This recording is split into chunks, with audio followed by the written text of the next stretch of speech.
సింహాసనంగా, ప్రజా వేదికలే పోరాట భూమిగా, ప్రజలు పలికేటువంటి నీరాజనాలే తను సంపాదించినటువంటి ఆస్తిపాస్తులుగా భావించి ఎంతో వైవిధ్యంగా రాజకీయ పఠనాలని తిరిగి రాస్తున్నటువంటి king of politics, the visionary, victory leader, మన గౌరవనీయ ముఖ్యమంత్రి గారు శ్రీ యనమల రేవంత్ రెడ్డి గారిని మాట్లాడవలసిందిగా రిక్వెస్ట్ చేస్తున్నాము.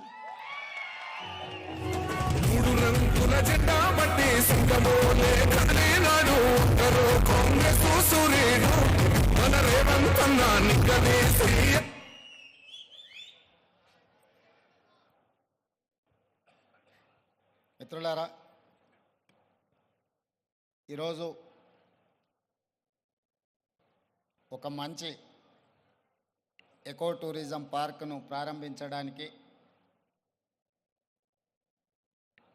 ఎకో టూరిజంను ఒక మంచి పర్యాటక కేంద్రంగా, వ్యాపార దృక్పథం కాకుండా ఒక పర్యాటక క్షేత్రంగా తయారు చేసి రామ్దేవ్ గారు దాదాపుగా 25 సంవత్సరాల తన అనుభవాన్ని, ఆదాయాన్ని ఈ 150 ఎకరాలలో ఒక మంచి పార్కును ఏర్పాటు చేసి ఈ కార్యక్రమ ప్రారంభోత్సవానికి నాతో పాటు మెగాస్టార్, కేంద్ర మాజీ మంత్రివర్యులు, మనందరి అభిమాన నాయకుడు చిరంజీవి గారిని ప్రత్యేకంగా ఆహ్వానించి, అదేవిధంగా తెలంగాణ మంత్రివర్యులు జూపల్లి కృష్ణారావు గారిని, అదేవిధంగా చీఫ్ విప్ శాసనమండలి పట్నం మహేందర్ రెడ్డి గారిని, లోక్సభ సభ్యులు మిత్రుడు సీఎం రమేష్ గారిని, రాజ్యసభ సభ్యులు అనిల్ కుమార్ యాదవ్ గారిని, శాసనసభ్యులు మల్రెడ్డి రంగారెడ్డి గారిని, స్థానిక శాసనసభ్యులు కాలే యాదయ్య గారిని, ఇతర రంగారెడ్డి జిల్లా నాయకులందరినీ ఆహ్వానించి ఒక మంచి కార్యక్రమాన్ని ఏర్పాటు చేయడం జరిగింది. వాస్తవంగా మా ప్రభుత్వం ఏర్పడిన తర్వాత అధికారులతో, మంత్రులతో చర్చించి తెలంగాణ రాష్ట్రం ఐటీ, ఫార్మా రంగాలలో రాణించడం, ఇన్ఫ్రాస్ట్రక్చర్ రంగాలలో దేశంలోనే ప్రముఖ సంస్థలు తెలంగాణ రాష్ట్రం నుంచి ఈరోజు నిర్మాణ రంగంలో రాణించినాయి. ఇక తెలంగాణ రాష్ట్రానికి కావలసింది temple tourism, health tourism, eco tourism. ఒక రాష్ట్రం యొక్క ఆదాయం పెరగాలి, ఒక రాష్ట్రానికి గుర్తింపు రావాలి అని అంటే పరిశ్రమలు, పెట్టుబడులే కాదు, ఆ రాష్ట్రంలో ఉన్న టెంపుల్ టూరిజం, ఎకో టూరిజమే ఆ రాష్ట్రం యొక్క ఆదాయాన్ని పెంచడమే కాకుండా రాష్ట్రం యొక్క గుర్తింపు, గౌరవాన్ని కూడా పెంచుతుంది. ఈరోజు మనకు సంబంధించిన మిత్రులు కావచ్చు, బంధువులు కావచ్చు, చాలామంది వాళ్ళ పిల్లల పెళ్ళిళ్ళు చేయాలన్నా, శుభ కార్యక్రమాలు ఏమైనా చేయాలి అని అంటే మన ప్రాంతం కాకుండా రాజస్థాన్కో లేకపోతే ఇతర దేశాల్లోకి వెళ్ళి అక్కడ కార్యక్రమాలు చేసుకుంటున్నారు. దానికి ప్రధానమైన కారణం ఆ ప్రాంతంలో ఉండే టెంపుల్ టూరిజం, అదేవిధంగా ఎకో టూరిజం. వీటితో పాటు ఎవరిని కదిలిచ్చినా మన వాళ్ళని బెంగళూరు జిందాల్లో జాయిన్ అయినని కొంతకాలము అని చెప్పి చెప్తూ ఉంటారు.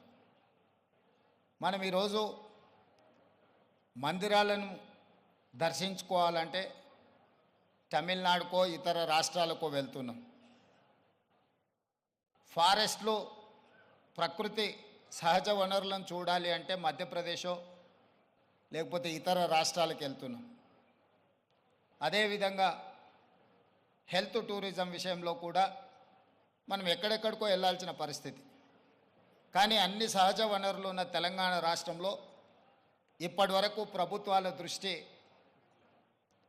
ఈ హెల్త్ టూరిజం మీద, ఎకో టూరిజం మీద, టెంపుల్ టూరిజం మీద ఫోకస్ లేకపోవడం వల్ల అద్భుతమైన ఆలయాలు ఉన్న తెలంగాణ రాష్ట్రం, అది 1000 స్తంభాల గుడి కావచ్చు, యునెస్కో గుర్తింపు పొందిన రామప్ప మందిరం కావచ్చు, లేకపోతే శ్రీశైలం కావచ్చు, రాజన్న వేములవాడ రాజన్న మందిరం కావచ్చు, ఇట్లాంటి చాలా మందిరాలు, ప్రపంచ ప్రఖ్యాతిగాంచిన మందిరాలు మన దగ్గర ఉన్నాయి.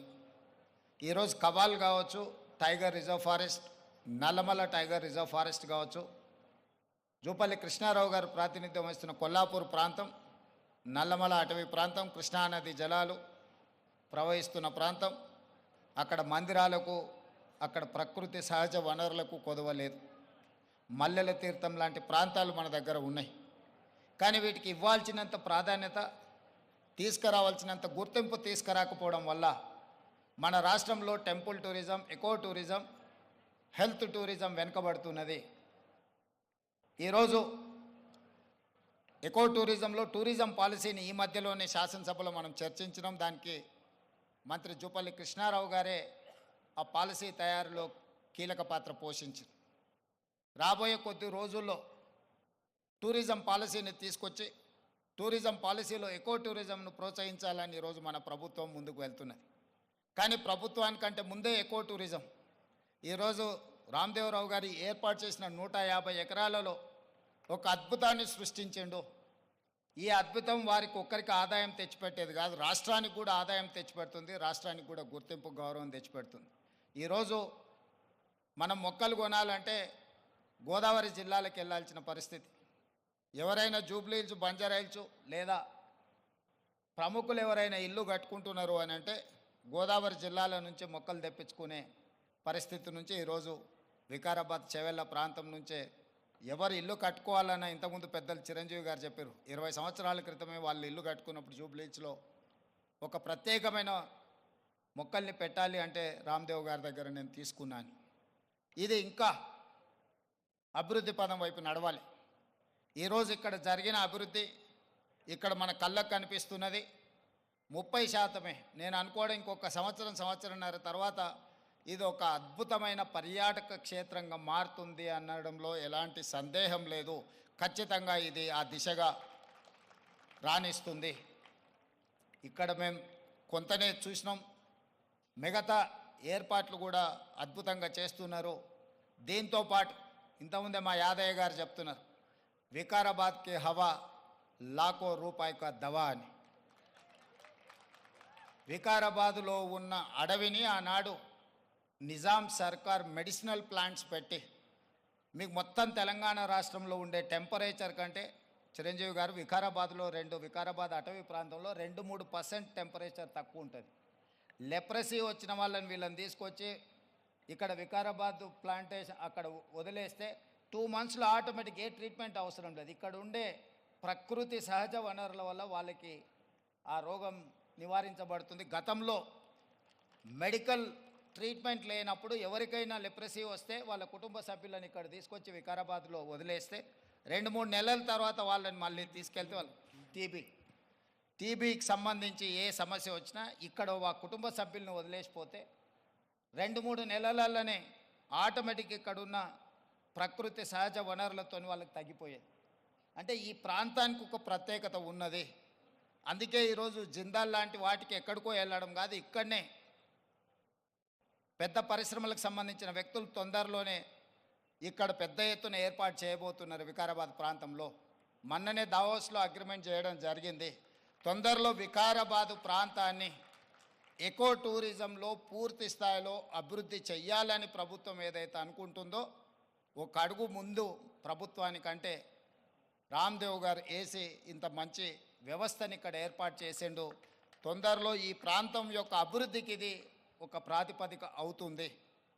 అందుకే ఈరోజు ఈ నిర్వాహకులను, రామ్దేవ్ గారిని మనస్ఫూర్తిగా తెలంగాణ రాష్ట్ర ప్రభుత్వం అభినందిస్తుంది.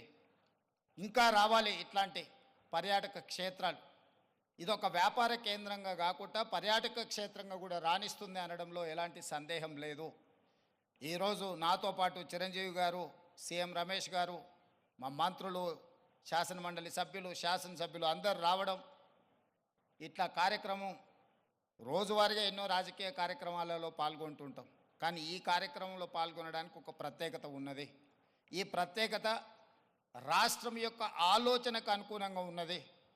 ఈరోజు రాష్ట్ర ప్రభుత్వం ఏదైతే ఎకో టూరిజం పాలసీలో ఇలాంటి పార్కులు మేము డెవలప్ చేయాలనుకుంటున్నామో, రాబోయే రోజుల్లో ఖాళీ వరి పండించడమే కాదు, ఇతర కమర్షియల్ క్రాప్స్ వైపు ఈరోజు వనాలు, ప్రకృతి వనాలను పెంచడానికి కూడా రైతులను ప్రోత్సహించడానికి ప్రభుత్వం వైపు నుంచి ప్రణాళికలు ఉన్నాయి. వాళ్ళందరికీ కూడా ఇలాంటి వ్యాపార కేంద్రాలు ఉంటే రైతులు పెంచే మొక్కల్ని కొనుగోలు చేయడానికి అవకాశం ఉంటుంది. 1,00,00,000 మొక్కల్ని తెలంగాణ రాష్ట్ర ప్రభుత్వం పెట్టాలంటే ఎక్కడో ఒకడ గ్రామాల దగ్గర ఆ మొక్కలను పెంపడానికి క్షేత్రాలు ఇస్తున్నాం. కానీ 6 నెలలు సంవత్సరమే పెంచితే అవి మేము నాటినప్పుడు 20-30% కంటే ఎక్కువ బ్రతకడం లేదు. అందుకే రాబోయే రోజుల్లో మా మంత్రి గారికి సూచన చేస్తున్నా, అదేవిధంగా ఫారెస్ట్ మినిస్టర్ గారికి కూడా నేను ఆదేశాలు ఇస్తా. 2-3 సంవత్సరాలు పెంచిన మొక్కల్ని తీసుకెళ్ళి నాటితే మొక్కలు బతకడానికి ఎక్కువ అవకాశం ఉంటుంది. కానీ మరి రైతు 2-3 సంవత్సరాల ఆదాయం లేకుండా ఉండాలి అని అంటే రైతు బ్రతకం కూడా కష్టమవుతుంది. అందుకే దానికి తగ్గట్టుగా ధర చెల్లించి రాష్ట్ర ప్రభుత్వమే కొనుగోలు చేసి రాష్ట్ర ప్రభుత్వం నాటే హరితహారం మొక్కల్ని 3 సంవత్సరాలు 4 సంవత్సరాలు పెంచిన పెద్ద మొక్కల్ని నాటితే అది ఒక్క సీజన్లో మనం కాపాడుకోగలిగితే చాలు, అది తప్పకుండా చెట్టుగా వృక్షంగా మారే అవకాశం ఉంటుంది. అందుకే రాబోయే రోజుల్లో ప్రభుత్వం యొక్క విధి విధానాలను చర్చించుకొని వాటిని సవరించుకొని తెలంగాణ రాష్ట్రాన్ని ఒక ప్రకృతి వనంగా మార్చాలని.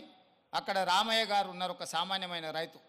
మీరందరూ వారు ఎవరో అనుకోవచ్చు. రామయ్య గారు ఆయన ఒక వ్యవసాయ కుటుంబం నుంచి వచ్చి మొక్కలు నాటే కార్యక్రమంలో భారత ప్రభుత్వం వారికి పద్మశ్రీ అవార్డు ఇచ్చింది. చిరంజీవి గారు రాణిస్తే చిరంజీవి గారికి పద్మభూషణ్ ఏ విధంగా ఒక రంగంలో రాణిస్తే ఇచ్చిండ్రో, ఒక రైతుకు కూడా మొక్కలు నాటడంలో రాణించినందుకు రామయ్య గారికి ఆ గుర్తింపు వచ్చింది. ఖమ్మం జిల్లాలో ఒక మారుమూల ప్రాంతంలో ఉండే ఒక వ్యవసాయ రైతు మొక్కలు నాటడం వల్ల పద్మశ్రీని సాధించిండు.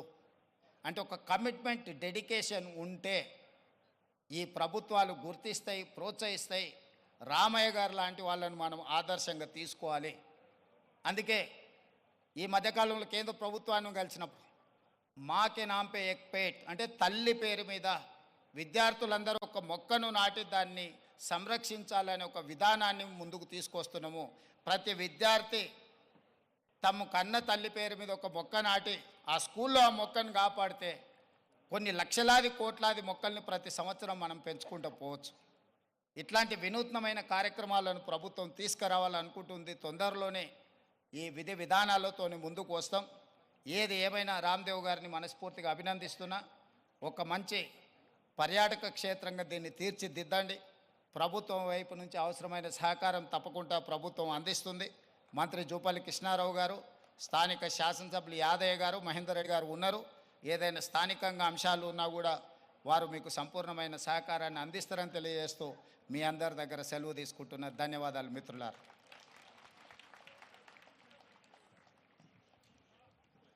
ముఖ్యమంత్రి గారికి హృదయపూర్వకమైనటువంటి కృతజ్ఞతలు తెలియజేస్తూ ఉన్నాము. అలాగే వారు ఇందాక ప్రస్తావించిన విధంగానే ఇక్కడికి విచ్చేసినటువంటి గ్రీన్ యాక్టివిస్ట్ వనజీవి రామయ్య గారికి, అలాగే దుస్సర్ల సత్యనారాయణ గారికి ఇప్పుడు సత్కారం ఫెలిసిటేషన్ చేయవలసిందిగా గౌరవనీయ ముఖ్యమంత్రి గారు శ్రీ రేవంత్ రెడ్డి గారిని, అలాగే జూపల్లి కృష్ణారావు గారిని, అలాగే మా చిరంజీవి గారిని అండ్ రామ్దేవ్ గారిని రిక్వెస్ట్ చేస్తూ ఉన్నాము. వారికి చెక్ అందించవలసిందిగా రామ్దేవ్ గారిని రిక్వెస్ట్ చేస్తున్నాం. ముందుగా వనజీవి రామయ్య గారికి ఫెలిసిటేషన్. ఆయన వనజీవి రామయ్య కాదు, ధన్యజీవి రామయ్య, భారతమాత కడుపున పుట్టినటువంటి పద్మశ్రీ రామయ్య గారు. రామయ్య గారు ప్రకృతే మన పంచప్రాణము, ప్రకృతే మన హరితహారము, ప్రకృతిని కాపాడితేనే మనకి ఉనికి ఉంటుంది అని నమ్మినటువంటి వ్యక్తి. ఆయన నిజంగా మనకి ఆదర్శము. వనజీవి రామయ్య గారి జీవితాన్ని ఆశయంగా స్వీకరిద్దాము, ప్రకృతిని పర్యావరణాన్ని కాపాడుదాము. ఈరోజు ఈ ఎక్స్పీరియం సెంటర్ లాంచ్ సందర్భంగా పద్మశ్రీ వనజీవి రామయ్య గారిని సత్కరించుకోవడం మా పూర్వజన్మ సుకృతంగా భావిస్తూ ఉన్నాము. Thank you sir. చెక్ను అందించవలసిందిగా రామ్దేవ్ గారిని రిక్వెస్ట్ చేస్తున్నాము.